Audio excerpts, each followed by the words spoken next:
All right, there's two main types of insecure attachment. So let's define what the hell insecure attachment is first.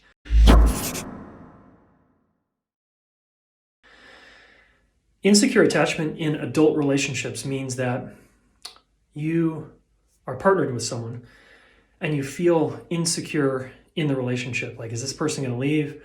Are they going to get too close and invade my space? Are they going to engulf me, swallow me? Are they going to reject me, abandon me? That's kind of insecure attachment as it plays out in adult relationships. And it comes from attachment science and how we attach to our primary caregivers when we were little kids. And however that attachment went, and a lot of us don't have memories of that, is going to be how the template, the relational blueprint, I call it, for how you do relationships later in life as an adult. So insecure attachment has two camps, insecure ambivalent and insecure avoidant. Insecure ambivalent, I'll define that as this is the person, if this is you, who feels ambivalent really about the relationship a lot of the time. And you feel anxious, both feel anxious, insecure ambivalent and insecure avoidant. The anxious ambivalent type, often known as, in Stan Tatkin's language, a wave, because you're wavy. You had a caregiver who was there some of the time and wasn't there some of the time. And so as a kid, you felt anxious, like, wait, is mom going to be here for me? Or is dad going to be around? Or, oh yeah, he's around. Okay, cool. I can relax. Oh wait, dad's not around anymore. I'm anxious again.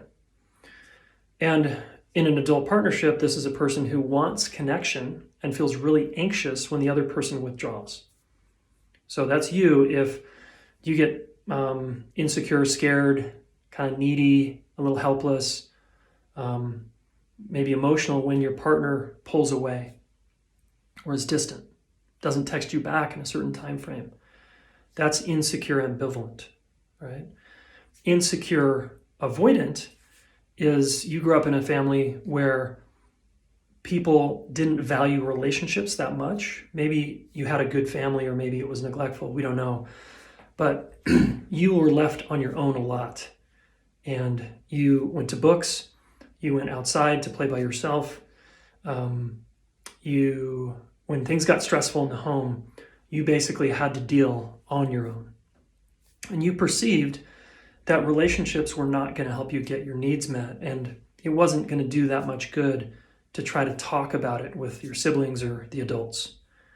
And so you just withdrew inward, inside, and you told yourself things like, I can't rely on anyone else. No one's really there for me. I'll just do it myself. It's easier when I do it alone.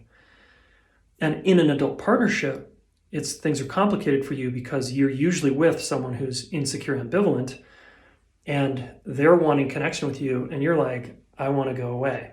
You get irritable when the other person's approaching you and pursuing you and wants connection. They want to talk. And you're like, you start to retreat because, again, you don't see that they're really in it for you also. They're kind of like in it for themselves and they need something from you, and you don't like that. You're going to withdraw from that.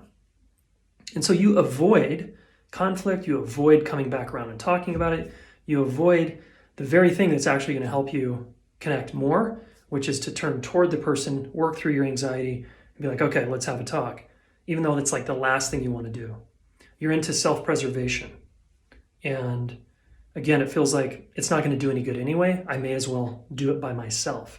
Relationships can be very intimate partnerships, long-term relationships can be very hard for you because, again, you don't have the experience yet of them being deeply nourishing and fulfilling, and that someone's actually going to be there for you, and that they're going to be reliable. So again, you're sort of not trusting, and so you'll just do it yourself. I often say to the insecure avoidant types, why be in a relationship if you can just do it yourself easier? And a lot of you might think, yeah, it's easier to be single, but it's not really what you want. Most of us want to be partnered. We don't want to die alone, right?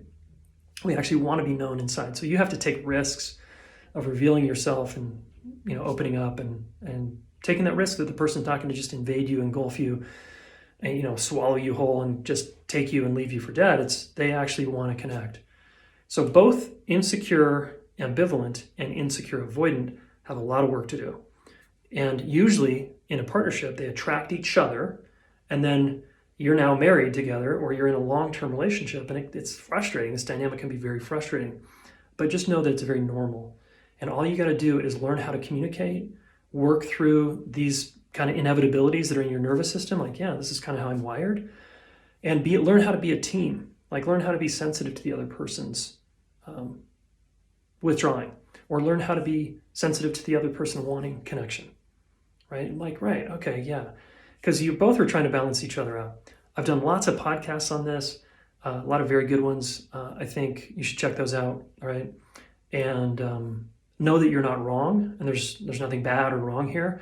You're a normal human being having a challenging partnership with someone who's either kind of coming toward you too much or pulling away too much is how it feels to you, right? And turn toward each other and learn to be a team. All right, thanks.